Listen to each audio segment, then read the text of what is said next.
Alrighty then. Hey, this is Megalovaniac yet again, and as promised, this video is going to be going over every civilization in Civilization VI that is available to vote on to say who I will be playing when the game comes out, and I will be going over how they play and how I would likely play them. Hence why this video is so long. I'm in the process of editing it now, and my god. That being said, I actually did record all of my commentary on the different civilizations before I decided to split the videos. Originally I intended to have the announcement video and this video be the same thing, but I realized a 50-minute announcement video is a bit much, hence why I split them. So some of the comments I make might make reference to the previous video that I made, and yeah, just be aware of that, it might be a little bit off. Now that being said, I do want to bring up, if you chose to look at this video before making your comment on the other one saying which Civ you would like me to play as, you're also welcome to list which Civ you would like to vote for in this video as well. I'll be counting any comments in this video on top of what was already in the first video. Of course, if you comment on both, I will only count it as one vote for obvious reasons. Either way though, onward to America, the first Civ on the list because, well, it was the first one announced, and we will be going over all of them in announcement order. So America. My own home country, so I have a little bit of a bias towards this one, and it was actually around 5th place or so as far as my favorite Civs to start on my own time with. And yeah, it's because it's really interesting because it's both good for domination and tourism, which kind of fits what America is, having one of the world's largest militaries and also one of the world's most influential cultures. So let's start with their abilities. Their unique ability is Founding Fathers, giving them a bonus towards government legacy bonuses. Basically, whenever you enter into a government, you get an initial bonus, but the longer you stay in it, the more that bonus increases, but that extra bonus is permanent, if that makes sense. So basically, they get a bonus for staying in governments longer. Well, everyone gets that bonus, but they get it a whole lot faster. Which, in and of itself, is a very powerful bonus, which is nice, but it doesn't particularly help towards any certain victory condition. Second is the leader ability. With Teddy Roosevelt leading America, we get the Rough Rider, stronger national parks, and a bonus to fighting on the home continent, all of which are powerful. The Rough Rider getting bonus for fighting in hills and culture from kills on the home continent. This is about half of why I'd like to play America. The bonus to national parks gives a nice bonus to tourism, and I just got a Skype message which I'm going to ignore. But the bonus to fighting on the home continent is both good for defense and for offense.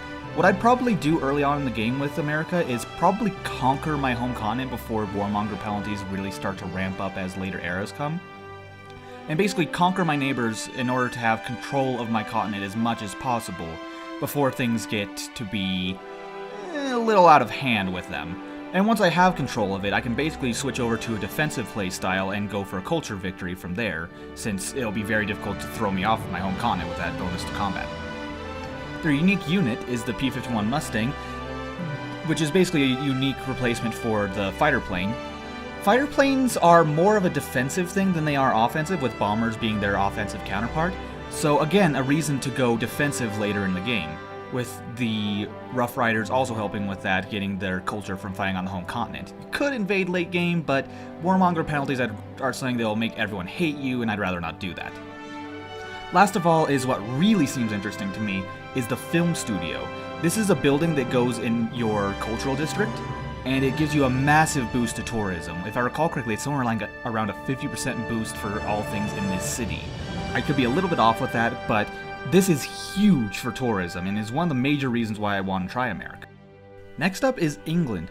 They have an interesting take on the game that I probably have the least experience with how to do. Not only are they really good for domination, although they have some cultural bonuses, they are also especially good at naval warfare, which of course makes sense given their history. First up is their unique ability, British Museum. This is their one big culture boost.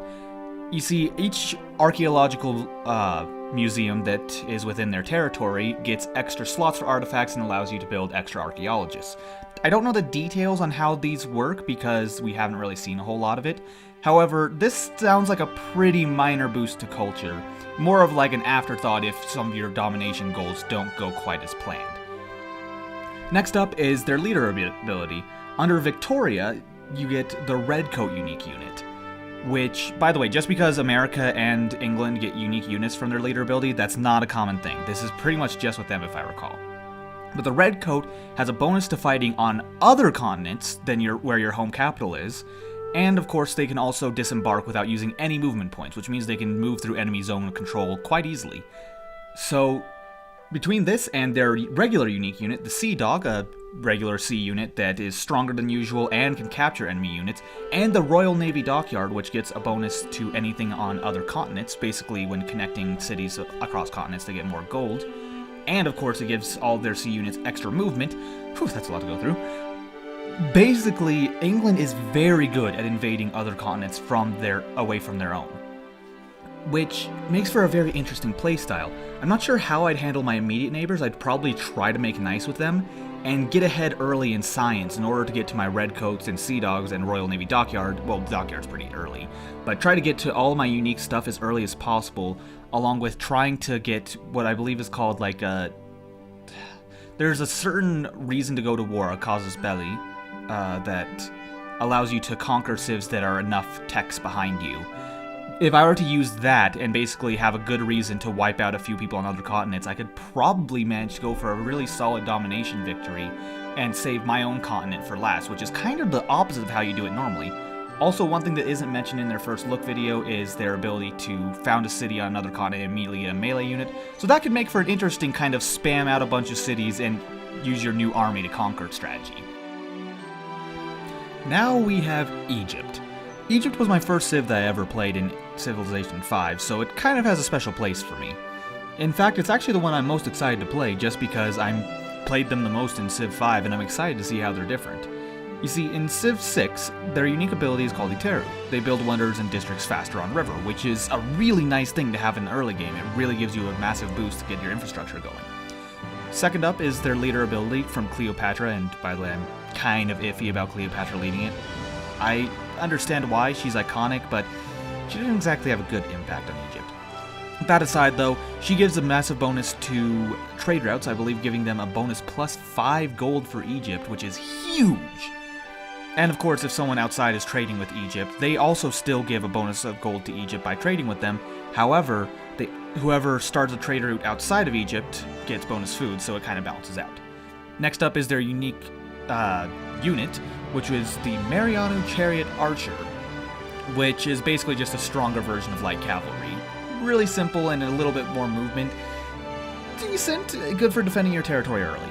Last up is their unique improvement, the Sphinx, which gives faith and culture and even more of those if it's next to a wonder.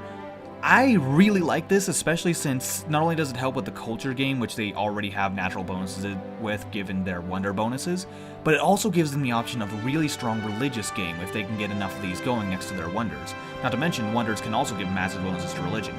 I'd probably play Egypt as cultural civ, however, honestly I'm comfortable going with any victory type with them because they're very versatile, because wonders help everything, and the faith bonus is really nice for religion. Now, Japan. Japan is one that is kind of special to me. It's never one I really focused on previous Civ games, but if anyone knows me, I'm actually fascinated by Japanese history and mythology, so it's kind of one I gravitate towards a little bit.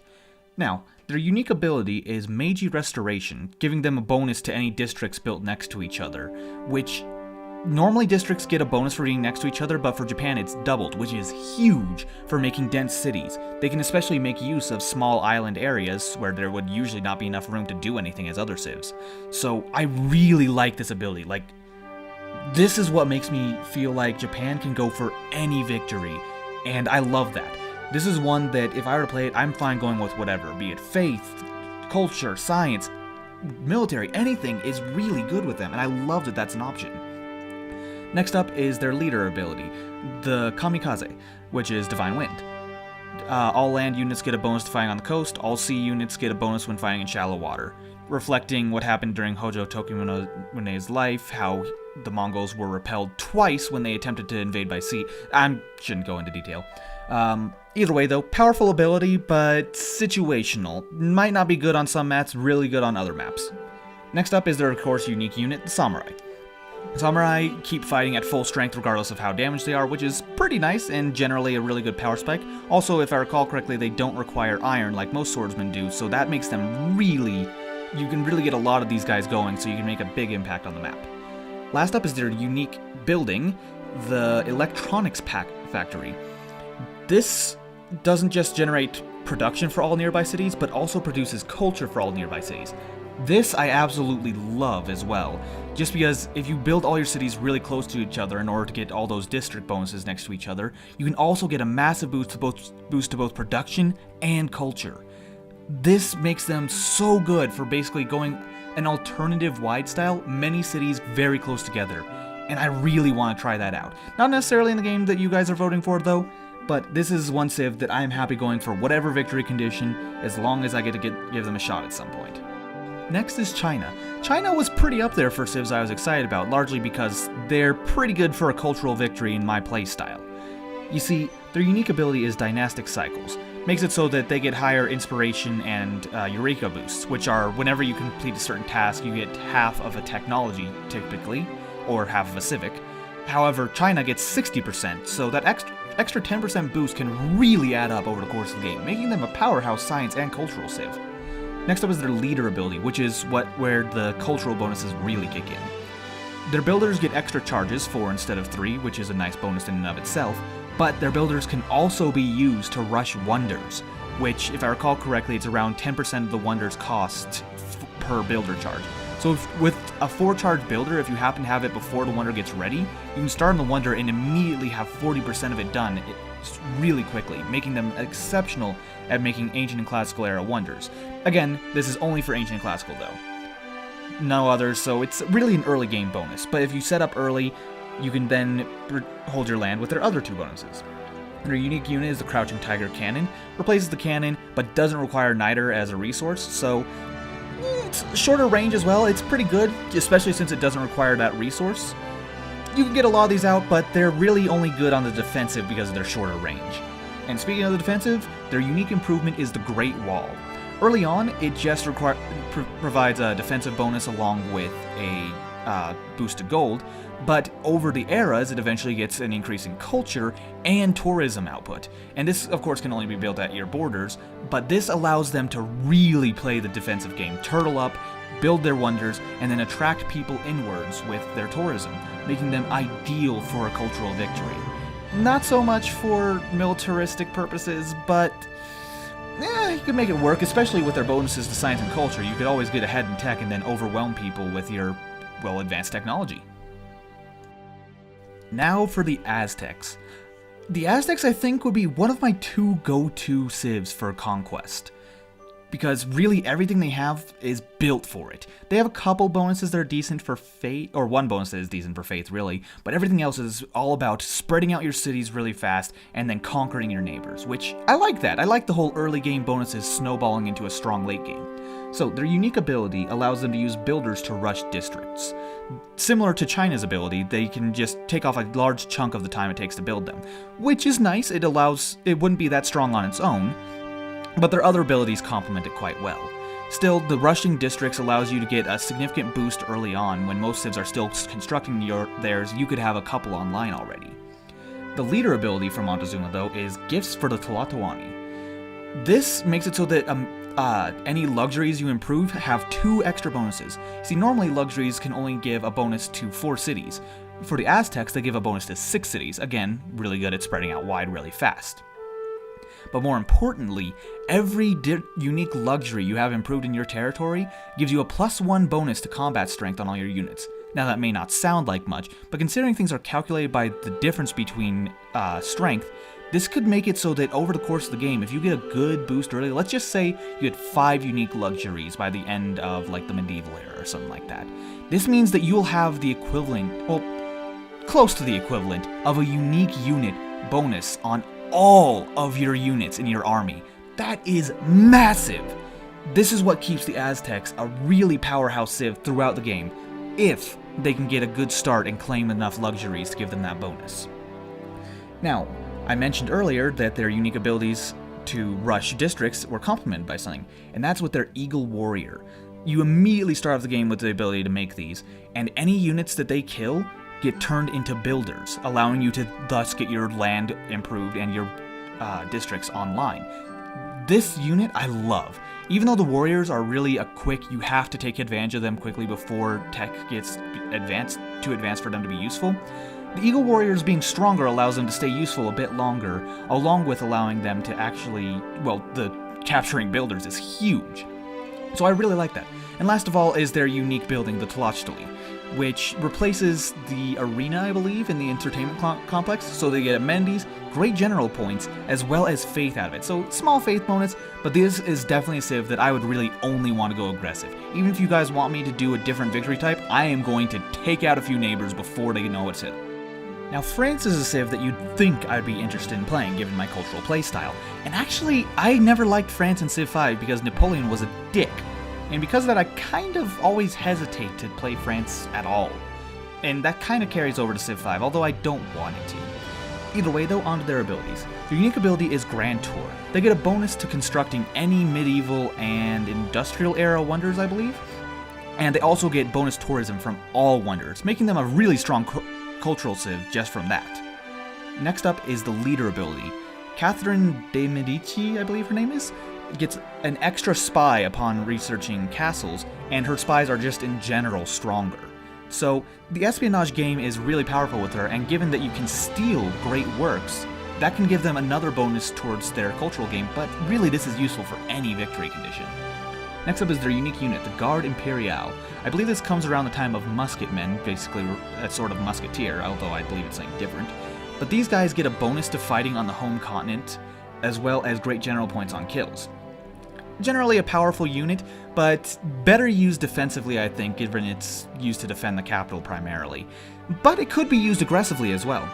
Last up is their Chateau, which can only be built on a river, with a bonus being next to, was it Wonders or Luxuries? One of those two. Either way, it is a very nice improvement that gives culture normally, but it gives extra bonuses when it's next to either Wonders or Luxuries. I'm pretty sure it's Luxuries. I don't know the exact terms of the bonus, but it's definitely something worth looking into. Next is Brazil. Brazil, I kinda don't like, because I think they're going to be the strongest civ in the game, hands down. While there are a lot of other powerhouses out there, Brazil's unique ability is crazy. Now, their unique ability is, I can't remember the exact name of it, but they basically get extra adjacency bonus from rainforest, and they almost always start next to a rainforest. So, let's say you plop a campus down in the middle of the rainforest. That campus will immediately start churning out +6 science with, note, +9 science, because they also get the regular adjacency bonus from rainforest plus the extra adjacency bonus. So that's effectively able to more than double your science in the early game.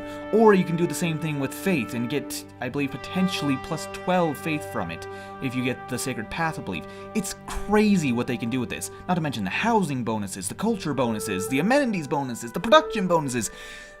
It's a really crazily powerful ability that I think is going to push them over the top. Aside from that, they also have their leader ability called Magnanimous.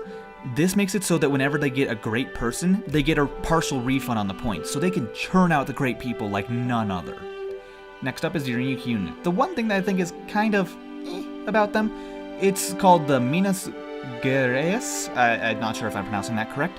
It's basically a ship that is unlocked through culture, which is kind of interesting instead of technology. But it's just a slightly stronger battleship. It's interesting, not bad. And last up is their unique unique district, the Carnival District. It replaces the entertainment complex and has the option to have a street carnival, which it creates extra amenities while it's going, and when it's finished, it will give you a bunch of great person points, which is really, it's good. It helps with their great person influence especially. But what's really powerful about it is unique districts do not eat up a district slot. So they can make one of these in every one of their cities really easily, so they can always have high production cities with lots of amenities. Because of this though, I think that Brazil is going to be exceptionally strong with no particular victory path. They can go into any victory they want just by starting next to rainforest.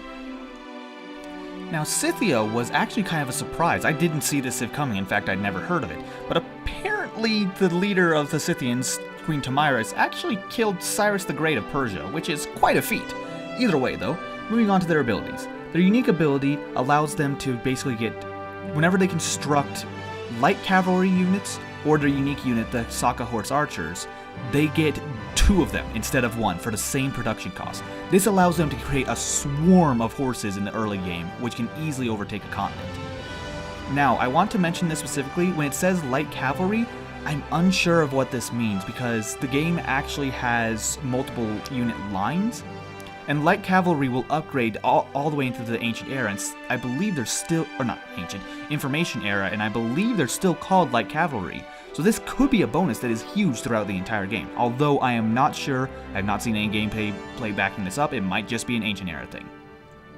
Next up is their leader bonus. Tomyris allows her units to get a bonus against wounded units, hitting them even harder. So really good for tactical play, especially with the horses being able to swoop in and finish off a wounded enemy. And her units heal after killing something. Really powerful in war in general. This speaks for itself, honestly. Their unique unit, as I mentioned earlier, is the Saka Horse Archers. These are just simply stronger mounted range units of the early game. If I recall correctly, they only have 1 range, but their mobility makes them incredibly strong, along with their increased damage, and I believe increased defensive stats, although don't quote me on that. Either way, decent unique unit for the early game.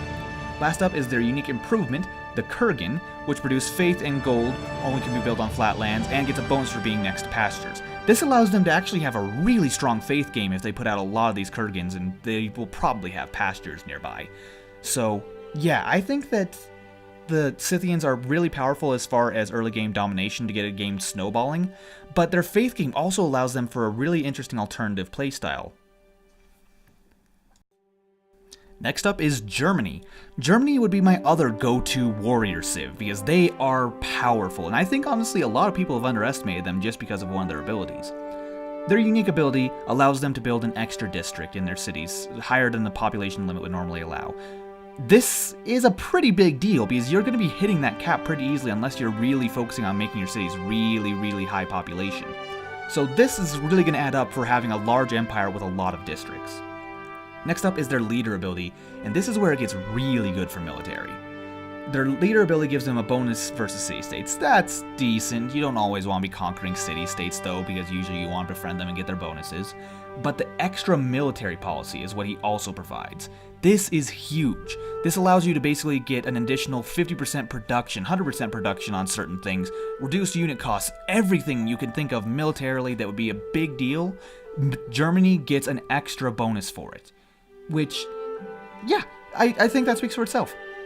Next is their unique unit, the U-boat. This is not that impressive as far as unique units go.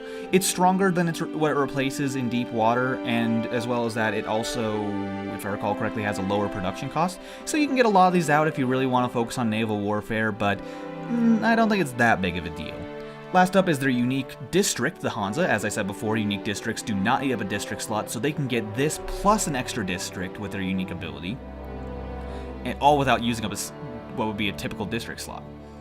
The Hansa is basically higher production for being near strategic resources with a mine on them, if I recall, along with getting a bonus for being next to the commercial hub.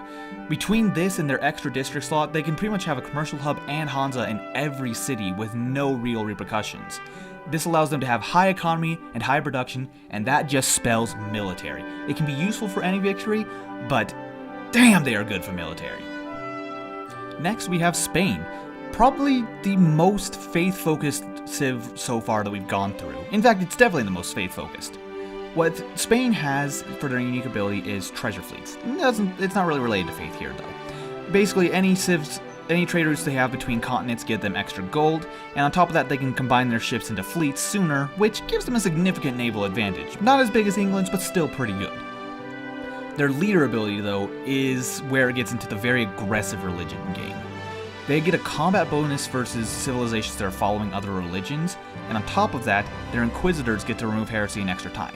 Because of that, they can basically guarantee their civilization is going to maintain its hold on its own religion, and if they want to conquer someone who's of a heretic religion, they can wipe it out not very easily, but much easier than any other civ can. And that pairs perfectly with their conquistador. Conquistadors get a large combat bonus from having a missionary, inquisitor, or apostle on the same hex as they are on, so they can basically go around converting cities while they're conquering. But the easiest way to do that, if they take the city with a conquistador nearby or adjacent or inside the city, taking it itself, whatever, conquistadors will automatically convert the city to Spain's majority religion. Because of this, I think I would end up going for a more aggressive game, starting a lot of holy wars, and not to take their capitals and make everyone hate me for being a warmonger. I'd take their cities with the conquistadors, convert them, and then just give the cities back, completely removing the warmonger penalty. But I will have completely converted their civilization, which is a really fun way to approach religion. I really like it. Last up is their unique improvement, the mission. It gets more yields if it's built on a continent other than the home continent. And on top of that, it gives, I believe, faith and science if it's built adjacent to a campus. So, decent improvement, but really it's just there to give them some extra faith for those tiles that they don't want to use for anything else. Next is India. Our new cappy friend Gandhi is still leading it as always, and now they're focused more on religion and a peaceful way of going about things, assuming they don't get their hands on uranium. Their unique ability is Dharma, I believe? Yeah, Dharma. They get the follower beliefs of all religions present in their cities, not just the one that's the majority. So that's a really big deal, because follower beliefs in this game are actually pretty strong, and being able to get access to all of them is a massive bonus that I'm actually looking forward to. You're going to want to send a bunch of trade routes out to other religious cities in order to get at least one follower of every religion in your cities. Next is their leader ability. Gandhi gives his units a special bonus. Well, not units. You see, he gets a bonus to faith for every civilization he has met that has founded a religion, but he is not at war with. This allows him to keep up with religion without ever having to go to war and try to oppress his enemies. But in case people do declare war on him, his enemies actually suffer additional unhappiness from war weariness when they're going to war with him. I really like this change, making Gandhi more of a peaceful leader, which is fitting. Next up is their unique unit, the Varu. It is an elephant-mounted warrior that basically makes it so that any adjacent enemies lose combat strength, and this stacks with every single elephant nearby. This allows them to actually have a really strong aggressive game if they need to, but I'd probably use it more defensively because I'd like to play peaceful if I'm playing as Gandhi. Last up is their unique improvement, the Stepwell. This gives housing and food, with additional food if it's next to a farm, and faith if it's next to a holy site. This is actually a lot stronger than I think people are giving it credit for. The housing from it specifically. Housing does not come from a lot of sources. There's aqueducts, neighborhoods, and granaries, and that's about it. And of course you can get it from some improvements, but even then it's only half of one housing. This allows India to have really, really high population cities earlier in the game. Not as much as one of the civs we're going to be going over in a moment, but still a very powerful ability that I think should not be underestimated. Also, I should mention that if I were to play this Civ, I could really go for any victory, but I'd like to see if I could pull off a full-on peaceful religious game. Next is Congo, one of the civs that I'm actually most excited to play, and a lot of people have said is one of the weakest civs in the game that they're really disappointed with, and I do not know why. They look really strong. Now, their unique ability gives them double great merchant, artist, writer, and musician points. This alone makes them really strong economically, but especially culturally. On top of that, their unique ability also makes it so that all great works of sculpture, all relics, and all artifacts give them a bonus to food, production, gold, and I believe faith? Although I could be wrong on that last one. So their great works are especially strong, and they generate more great works. That is amazing for a cultural game. On top of that, their palace has room for 4 great works of art, when most palaces only have room for 1. So, really strong cultural game right from the start. Next up is their leader ability. Given that their leader was a convert to a certain religion, he actually can't build holy sites or found a religion on his own at all. You'd think this would be a bit of a drawback, but it's actually an interesting way of playing. You see, when he receives a religion, he also gets the founder beliefs as if he had done it himself. So, because of that, he is effectively able to focus on nothing religious while still having religious bonuses by having it come in from other places. I really like this actually because I tend to usually ignore the religious game, at least in 5. I can't really ignore it as much in 6 because it's so much stronger. Still, I like this idea of a civilization that doesn't have to focus on it but can still benefit from it. Next up is their unique unit, the Ungao Umbeba, and I did pronounce that correctly, I think. Maybe not. It is a swordsman replacement that does not get slowed down by woods or jungle, and can see through woods and jungle. Really strong defensively, just because they are able to get away from situations that most units wouldn't be able to, and launch sneak attacks where no one would expect it. Not my favorite thing. Also, I should mention they get a large bonus against ranged attacks. They're basically swordsmen carrying shields. And remember when I mentioned something that gives a lot of housing with a later civilization? This is what I was talking about. Their unique district is the Umbanza. It replaces the neighborhood and can be built much, much earlier. Like I'm talking 2 eras earlier. And it always provides +5 housing. Most neighborhoods can provide anywhere between +1 to +6, but this one's guaranteed to produce +5 housing, plus food and gold, I believe. So really powerful district. And it allows them to get a huge city long before anyone else can even come close to contesting them in that, making so their cities will be serious powerhouses. Because of this, I'd say I really want to play Congo as a cultural civ for obvious reasons, but they're really versatile and honestly can go for anything other than religion. So if anyone actually puts that you should play Congo with religious victory, I'm going to vote that as Congo with any victory because it's literally impossible to get a religious victory with them. Next is Norway, the classic Viking civ. I have a special place in my heart for any civ that focuses on Vikings. Especially this one though. I actually really like the idea of playing this, because their focuses this time are not entirely navy. I'll get into this in detail now though.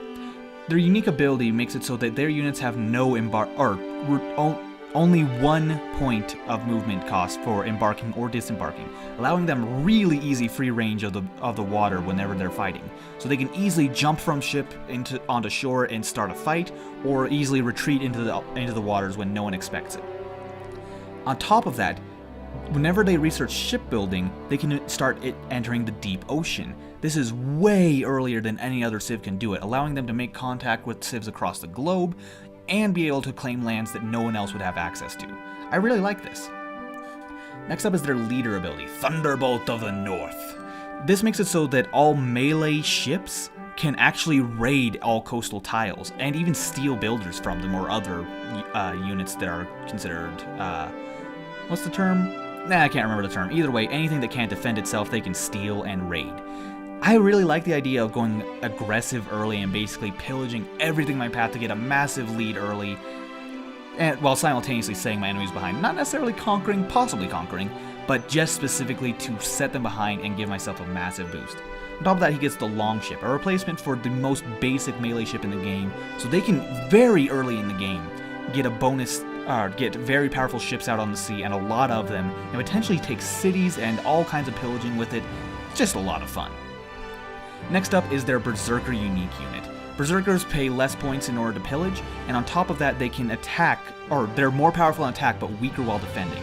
An interesting balance that I really like, and I'm looking forward to trying out. If I recall correctly, they replace pikemen or something like that, or they just get added to the pool. Either way, they look like a lot of fun and require good strategy to actually play around. Last up is the Stave Church. This is what I meant by them having bonuses other than Navy and military. This gives them all the bonuses of a temple, while simultaneously giving adjacency bonuses for all forests. This allows them to have an exceptionally strong religious game if they can just settle near forests. So they have other bonuses other than military, so sure, you can conquer a bit early, then switch to a religious game later. Really nice bonuses, and I think that's probably how I play them.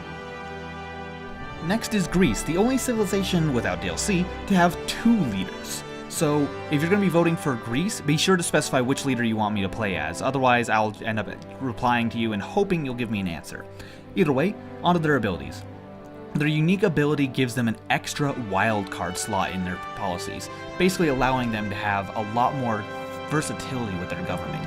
And this is actually a really big deal. It allows them to have bonuses towards really any type of victory condition, military, any diplomatic bonuses, commercial bonuses, science bonuses, great person bonuses, whatever you want, you can go for with Greece, which makes them exceptionally powerful. In fact, I think they're one of the few that might be on par with Brazil. Next up is their leader abilities. First is Pericles, who has the ability Surrounded by Glory, which allows him to basically gain a percentage increase to his culture output for every city-state he is the suzerain of or ally of. This is a very powerful ability that scales well into the late game, but I'm blanking on the name of the second leader, Gorgo. She was the wife of the famous Leonidas of the Spartans. If I recall correctly, I could be wrong, my Greek history is not great, but she gives her units bonus culture for killing other units, making her a very aggressive counterpart to Pericles. Still, both are very strong and can be played in a variety of ways. Next is their unique unit. Both of them have the Hoplite, which is what you might know as basically Spartans. Although Spartan Hoplites were known for being a lot stronger, which is why they're so well known, but there were Athenian Hoplites as well. These units are about as strong as the regular spearmen which they replace, unless they are next to each other, in which case they are significantly stronger. In fact, so strong that they can stay in power for well past their era. Last up is their unique district, the Acropolis. Can only be built on hills, gets a massive bonus for being built next to the city center, as well as bigger bonuses for being adjacent to districts. This allows them to have a really strong culture game and allows them to progress through the civics faster and therefore get envoys faster and therefore take over city-states faster. In general, Greece is a very versatile civ that could go for any victory condition. I would be completely comfortable going for anything with them. Next up is Rome. Rome is a fan favorite, as most people can imagine why. They're kind of the most iconic civ in history. Not quite my favorite, but I quite like them as well. They excel at going on a wide play style, and I'll get into why with their unique ability. Their unique ability is all roads lead to Rome. Classic saying. So whenever they conquer or found a new city within range, they automatically get a road connected to Rome with that city, or connected to the closest city if not Rome. This allows them to have easy access to their cities, even if they're founded in a relatively undefendable position. They can quickly move their military over there. On top of that, they get trading posts, I believe they're called, in each of the cities. So whenever a trade route passes through them, their trade routes get bonus gold. So they can even trade between their internal cities and maintain gold output, even though they're not trading with other nations. Next up is their leader ability, Trajan's Column. All new cities founded start automatically with a monument in them, which is a big deal to get an increased culture bonus immediately. And that, of course, expands your borders, thus handing into the wide playstyle. Next is their unique unit, the Legion. A more powerful version of the Swordsman, doesn't require iron, so you can get a lot of them out there, and each one can construct a fort long before you can construct forts otherwise. So they're able to really set up a defensive position, not in enemy territory, but if you want to surround a city and really siege it down or hold a city you just took, the Legion are the way to go, especially in the early game. Last up is their unique district, the Baths. The baths replace the aqueduct, which sounds weird, but it actually is an aqueduct with baths, so it's just basically the same thing. And what it does, actually, is it provides extra housing compared to the regular aqueducts. So Rome wasn't the first great aqueducts, but they did it better than everyone else, so it makes a lot of sense. But it also provides amenities. So you're going to want to build this in all of your cities, especially since civs build their unique districts faster. This will really allow you to have not huge cities, but decently tall cities with extra amenities to really create those powerhouses that make Rome exceptionally strong. Rome, of course, has its benefits for conquering, but again, going wide works for just about any playstyle, so they're pretty versatile as well. A lot of people think they may be the strongest in the game, in fact. Next is Sumer, ruled by Gilgamesh, and my god is that guy beefy! Either way, though, by the way, you may notice I call it Sumer and not Sumeria. That's because Sumeria is actually incorrect, but I'm not going to ramble on that now. Sumer's unique ability is Epic Quest. Every time they take down a barbarian outpost, they actually get a tribal village reward. This really encourages you to go for an early military and wipe out local barbarians to give you an edge over your opponents. Next up is their leader ability. This one goes both ways, actually, in some ways. Sumer actually shares pillage rewards and experience with nearby allies that are at war with the same civ. So basically, it goes both ways with that, like I said. So if someone else takes out an enemy or just fights an enemy nearby you that you're allied with, you're going to share experience for that. And that's going to be a pretty big reason to want to go into joint wars and really work together to take down your enemies. to really help with this though, if he goes into a joint war, he gets no warmonger penalty, no matter how late in the game it is. This really helps him with late game warfare and maintaining good relations with everyone despite being a warmonger. Next up is their unique unit, the War Card. By the way, their unique unit and unique improvement are both available immediately, giving them really strong early bonuses. But the War Card is a heavy cavalry replacement that, of course, ignores zone of control. It's stronger against anti-cavalry units, so they aren't weaker like most chariots are. And on top of that, they get extra movement when they start on open terrain, making them have a really strong advantage as far as cavalry goes in the early game. Last up is their unique improvement, the Ziggurat. It provides science, which one of the few things in this game that actually provides a science bonus, so that's a big deal to get that early. It can really help you snowball, but it also provides culture if it's built on a river, but it can't be built on hills. Either way though, this allows them to really snowball in the early game, but maintain good relations with everyone with their no joint war penalties. Next up is Arabia, and this civ I think is going to be one of the strongest for science and faith, especially on the higher difficulties. Their unique ability is the Last Prophet. They actually are guaranteed a prophet in every game, no matter what they do. You see, as soon as the second to last prophet is claimed by another civ, they automatically get a free great prophet, guaranteeing them the final one in the game.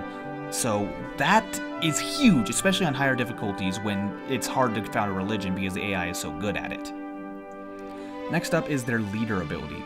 This makes it so that their worship buildings are actually cheaper to build and also provide extra, if I recall correctly, food, production, culture, and faith. So their worship buildings, you're really going to want to get those in every city because they will be a huge bonus. And of course their unique unit is the Manlo, or I might be pronouncing that wrong. It's basically a cavalry replacement that heals every single turn. That's pretty strong. Regardless of taking action, whether it moves or attacks, it's always going to be healing. That's a really nice unit to have. Not sure how useful it's going to be, but it can't be ignored how powerful that healing is. Last up is their unique building, the Madrasa. The Madrasa replaces universities and not only gives more science than the university regularly would, but also makes it so that the campus adjacency bonuses apply to faith as well, effectively possibly doubling their faith output. This makes it so that Arabia is a powerful science civ and faith civ. I would be happy to take on playing them as either one of those victories. Last but certainly not least is Russia. Their unique ability is Mother Russia. This makes it so that they are able to claim, I believe, a little over twice as much land when they initially found a city. This is a big deal because it takes a long time for borders to expand in Civ 6 compared to in Civ 5, or at least it feels like it. So their ability to gain even more than Shoshone did in Civ 5 is really big, and I think people are underestimating it. On top of that, any tundra tiles within range of their cities get bonus production and faith, making them more useful than plains. Next up is their leader ability, the Grand Embassy. Russia receives a bonus to trade routes with more advanced civs, which I think will make them quite viable in higher difficulties, since usually the AI tends to get ahead of you at least in the early game in higher difficulties, and I don't think that's changing in Civ 6. By trading with them, not only will you make them friendlier with you, but you'll also be able to catch up faster than you otherwise would. Their unique unit is the Cossack. It is a cavalry replacement, I believe one that actually replaces like gunpowder-based cavalry. And it can move after attacking, which is a significant bonus tactically, since it allows them to get in and get out really quickly. Even if they get really low from combat, they can still run away and heal. Last of all is their unique district, the Lavra. The only district that replaces a holy site. Although, don't get me wrong, every unique district kind of replaces something that nothing else replaces, I think. I could be wrong on that.